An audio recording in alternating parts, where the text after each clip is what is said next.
Hi, welcome to the video. Make sure to like and subscribe if you enjoy, and comment your thoughts and opinions on the stories. Let's get started. Am I the antagonist for refusing to sing a song I've written for my girlfriend on my sister's wedding? I'm a sucker for music and songwriting. I haven't written many songs, let alone record, but I had good inspiration and I wrote a very touchy one for my girlfriend who I've been with for 3 years. I even synthesized music for it, and I want to record it and personally give it to my GF, since it's special for us. My family asked me to play them the song, since it's my first song that I've finished, and I did.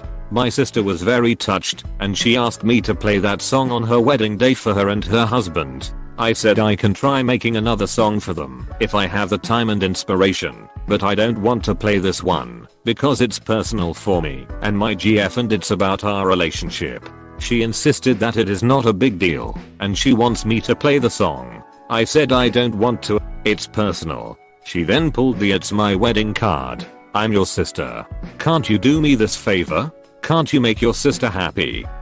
I said again, no. I told her I'd try to write one for her and her husband, but I'm not playing mine. Plus it would be more touching for me to write their own song.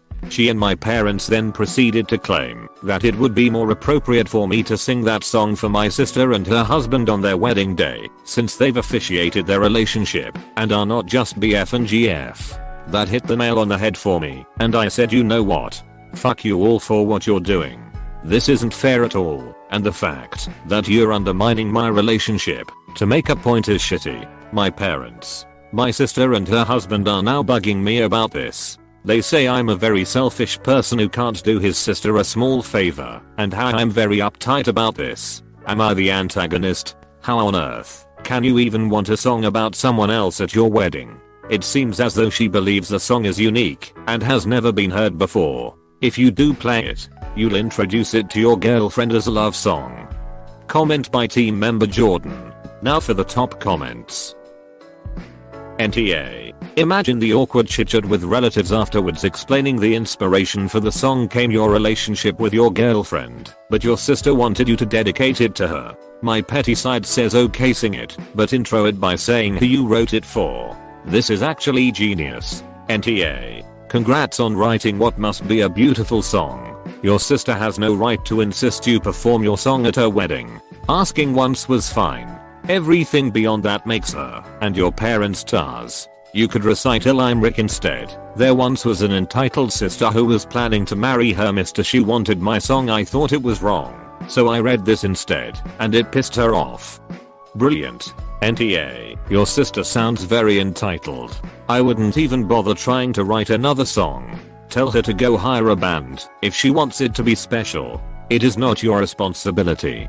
But am I the antagonist for paying for my boyfriend's son's girlfriend to get a haircut? This is a bit of a weird situation. My 32F's boyfriend, 45 male, son, Sam, 14 male, not his real name, and his girlfriend, Katie, 14F, not her real name, were over at our flat hanging out on Sunday. It was just me at home, and they were mostly hanging around in Sam's bedroom. At about 2 p.m, I hear Katie crying and go to see what's wrong. And apparently, she'd decided she wanted to cut her own hair to give herself an undercut, and she'd completely messed it up. Her hair looked absolutely ruined, shaved on one side and hacked off on the other, and bright orange from bleach. She was in tears worrying about school on Monday and absolutely distraught. I've been there and done that when I was young. So after comforting Katie, I decided to call up a few mobile hairdresser salons to see if there was anyone who could fix it at very short notice on a Sunday. I found a mobile hairdresser who said she could come over and try to sort it out. And she thankfully did, and was able to sort out the undercut, fix the color, and generally make Katie's hair look presentable for school and stop her feeling so awful. I paid for it, and it was not remotely cheap. It came to $170, but I was happy to do that because I know how it feels to be a teenage girl and to ruin your hair. I should also say at this point that I asked Katie if she wanted me to find a hairdresser, and she said yes and was very grateful about it. I didn't push her into it at all. Anyway, Cut to last night and her parents apparently got in touch with my boyfriend to complain about what I'd done and how I hadn't asked their permission. They said that I had no right to do it, and they were even talking about speaking to the police or a solicitor about it, although what crime they think I've committed is beyond me. Am I the asshole here? If it were me, I think I'd just be grateful, but I'm not a parent, so I'm not sure if I overstepped the mark. If I'm in the wrong, I'll happily go over there and apologize. Update if anyone's interested. Firstly, thanks for all your comments. The feedback was really helpful, and I definitely see that I should have asked her to speak to her parents first. I called them up this evening to talk it through and apologize, and as it turns out, Katie didn't tell them that she'd bleached and cut her own hair first, as a lot of you actually guessed in the comments. Her mum apologized to me for going a bit off the rails yesterday, and I apologized for not getting in touch with her before calling the hairdresser or asking Katie to. I think we are all good now, but I'll definitely bear a lot of this in mind in case anything similar happens again. It will blow away. They'll move past it. Being angry is a stupid thing to do. Comment by team member Corey. Now for the top comments. Info. Did Katie's parents realize she'd messed up her hair with her do-it-yourself cutting and bleaching? Did anyone take before and after pictures? Maybe if they saw how the expensive mobile hairdresser repaired what Katie had done to herself, they'd have a different reaction. Not the a-hole, it was a lovely thing you did, but in hindsight it probably would have been better to give her the heads up first. 10/10. NTA, but I'm assuming the reason she did her hair badly at your place was because her parents wouldn't allow her to do it. Chances are she got home, they got mad. She started with the hairdresser part and inadvertently directed their anger at you. You did a nice thing. Not fair that you're being punished for it, but hopefully once they calm down they'll actually hear the full story and apologize. Don't hold your breath though. I've met those sort of people. They live in the world they make up and couldn't care less about anyone else. Yes, this is exactly what I was going to point out. She most likely told them a different story and they think a stranger paid for her crazy new haircut, rather than a stranger helped fix a terrible haircut she started.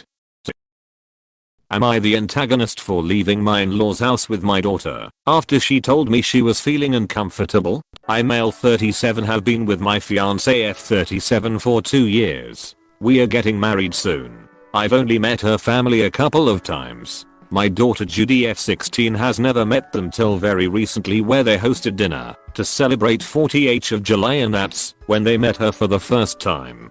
Judy has a visible burn scar on her forehead.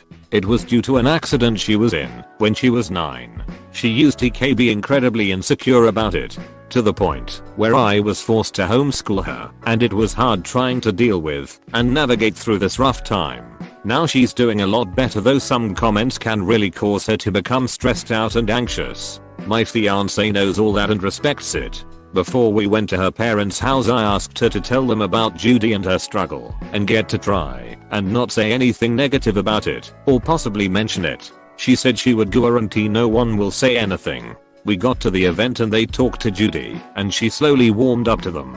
Everything was going well till I was dinner time. My mother-in-law looked at Judy while she was eating and pointed at her scar, basically asking questions about it, which made Judy lose her appetite and start to get uncomfortable. I kept sending my fiance and her mom signs to knock it off, but to no avail. Finally, mother-in-law then brought up the wedding and asked my fiance if it would be possible to photoshop the scar out of any wedding photos that will have Judy in them, just in case they distract viewers. I was dumbfounded.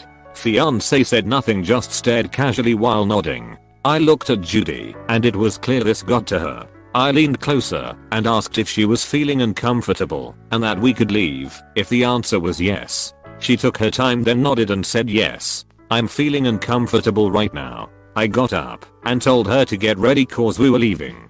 My fiance, her mom and the family started insisting we finish dinner and stay, but I refused. I took Judy and got in the car and left before even talking to my fiance. Obviously, she was pissed. She called and was angry, talking about how I disrespected her parents by taking Judy and leaving in the middle of dinner and not even saying goodbye. I told her that Judy was feeling uncomfortable with mother-in-law's comments and questions. She said Judy overreacted and is in need to go back to therapy if a simply mention of her scar caused her to react that way. I got tired of arguing and asked her to give us some time, but she went on me and said that I have no respect for her and her family and that what I did was irrational, and now she won't speak to me till I clear things up with her family after ruining their celebratory dinner. She called and was angry, talking about how I disrespected her parents by taking Judy and leaving in the middle of dinner and not even saying goodbye. What about being angry that her parents called attention to a feature on your daughter's face that just so happens to be a significant source of insecurity? Comment by team member Charlie. Now for the top comments. NTA. Sadly, you just got a glimpse on how your marital life is going to. Wife will make promises and then she and her family will just do/say whatever crass cruel thing they feel like. If this is how they are going to treat you daughter at first meeting, imagine how it will be later. If it were me, they could Photoshop the whole dang wedding. I did have several conversations with her about it. I'm now unsure of what else to do after what happened, honestly. NTA. And this is your problem right here. Before we went to her parents' house, I asked her to tell them about Judy and her struggle and get to try and not say anything negative about it or possibly mention it. She said she would guarantee no one will say anything. Why didn't your fiancé speak up and say something? Especially after guaranteeing that no one would say anything. You need to have a serious talk with her about this. She should have been the one putting her mother in place. What your mother-in-law said beyond rude. Especially the photoshopping comment. It sounds like your fiancé agrees with her family and their treatment of your daughter. Serious red flags here. That time to reevaluate this relationship. Am I the antagonist for refusing to tattoo an extremely overweight woman? So I'm a tattoo artist and today a very large woman came in to get a geometric jewelry-ish tattoo on her stomach under boob area. We had discussed this tattoo over messengers, but she had not mentioned her weight. Now weight normally isn't a huge concern, but this woman was huge. Her entire torso was just a series of folds, especially around her ribs and the middle of her stomach, where the tattoo would be placed. Not only that, but under her various folds there had definitely not been cleaned in a while. The smell was something else. I had already drawn up the tattoo, but upon looking at her torso I decided it simply wouldn't be possible. The tattoo would either have to go into her dirty, smelly folds or skip over those areas, which means if she lost weight that there would be huge gaps in the tattoo. So I simply told her that I could not do the tattoo. She asked why, and I tried to explain to her as kindly as possible that because of her folds on her stomach, that I would not be able to do a nice tattoo in that style, but that we could go for a different placement or do something more organic for that area.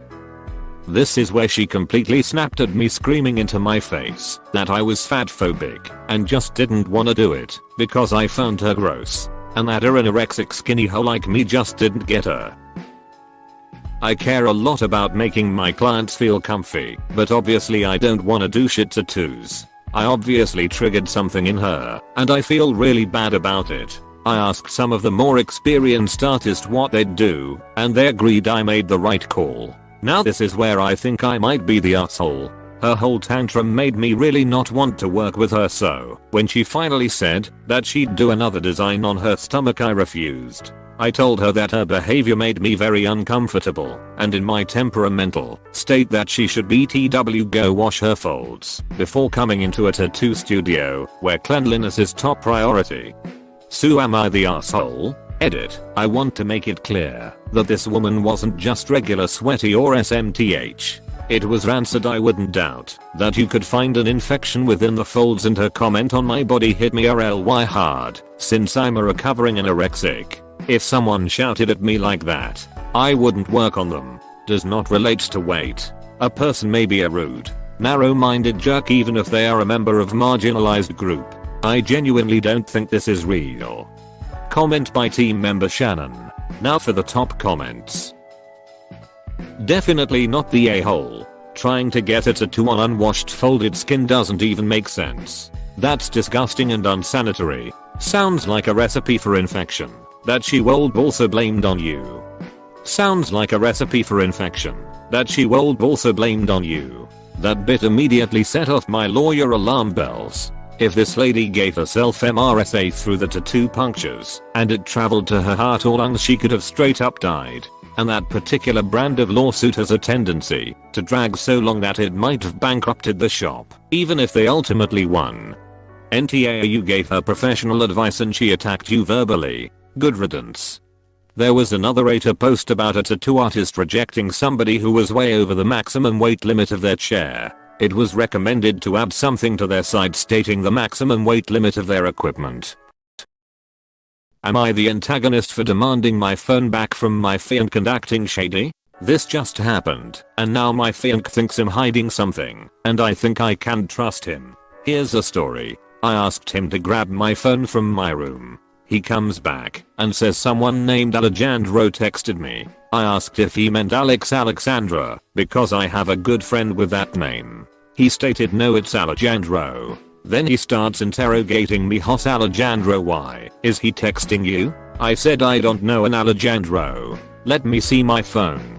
He refused to give me my phone back and kept asking me who is it and why are they texting me. I'm like, how TF am I supposed to know if I can't see it? We start fighting and suggests him hiding something because I won't tell him who Alejandro is. I start screaming to give me my phone and he's holding it away from my, saying no, what are you hiding? Eventually I snatch it out of his hand and look at my phone screen. You know who it was? My mom. He was apparently pranking me, trying to see how I'd react. Now he's using this to justify that I'm hiding something.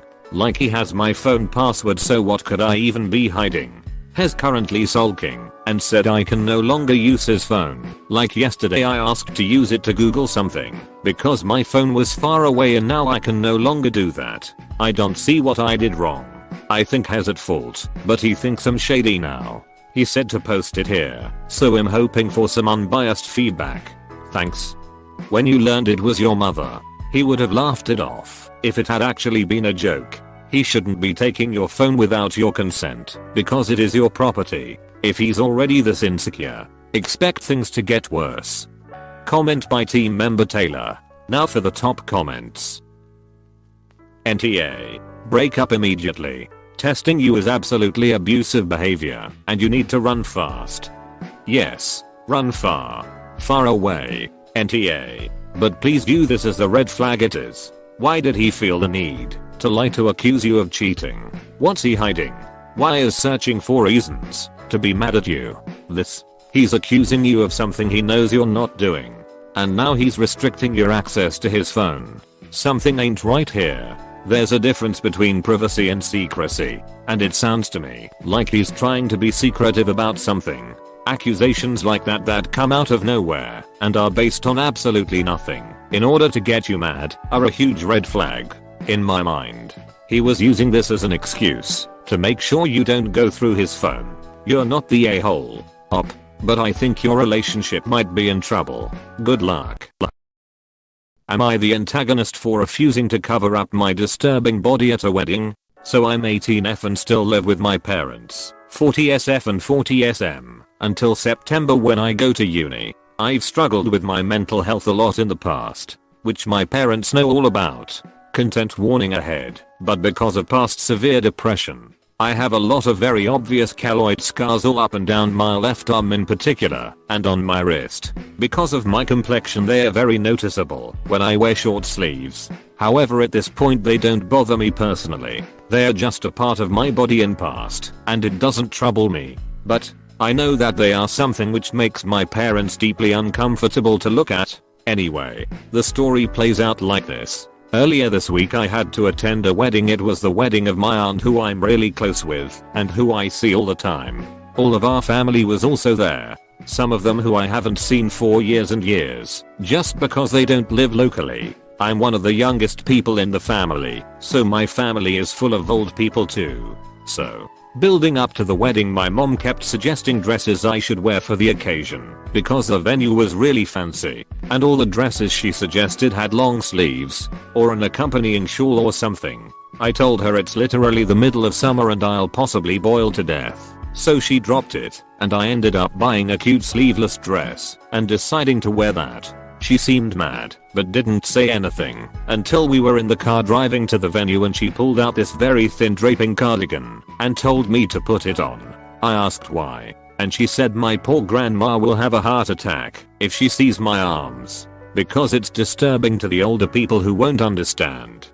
Basically I refused to wear the cardigan, and it did cause a scene. When my great aunt saw my arm she literally gasped in shock and wouldn't shut up about it the whole wedding. I did put on a cardigan after that, but she kept bringing it up to the other guests as well. Meanwhile my mom tried to de-escalate the situation and they began arguing about how she's a bad parent for allowing me to do that to myself. All while the attention had obviously been pushed away from the bride, who was visibly upset by the whole thing, and the atmosphere was really tense. I felt super bad about the whole thing and my mom suggested I apologize to my aunt. Am I the antagonist here? If other people don't like it, that's their issue to resolve. It's your body. NTA. Your great aunt was unable to let go of the fact that your family was unaware of your health. Comment by team member Shannon. Now for the top comments. NTA. Your family are assholes. Though. Yes. Not the a-hole. Why apologize to the aunt who behaved so appallingly? She was the one who made a big scene. These people were being ridiculous. And they need to learn to stop commenting on people's scars. Commenting on people's bodies is rude. And doing that loudly and repeatedly at a wedding is completely obnoxious. Your mom wants you to apologize because you are younger and because it probably seems easier to manipulate you than it is to get your aunt to behave like a reasonable adult. Your aunt's obnoxious rudeness and your mom's concern for appearances are not your job to fix. NTA. It's not your fault a scene was caused as you weren't the one causing the scene. Your great aunt was. PS hope you're doing better now. Don't let anyone tell you that this was your fault. You were not the one going around telling people about someone else's personal business. Therefore you were not the a-hole.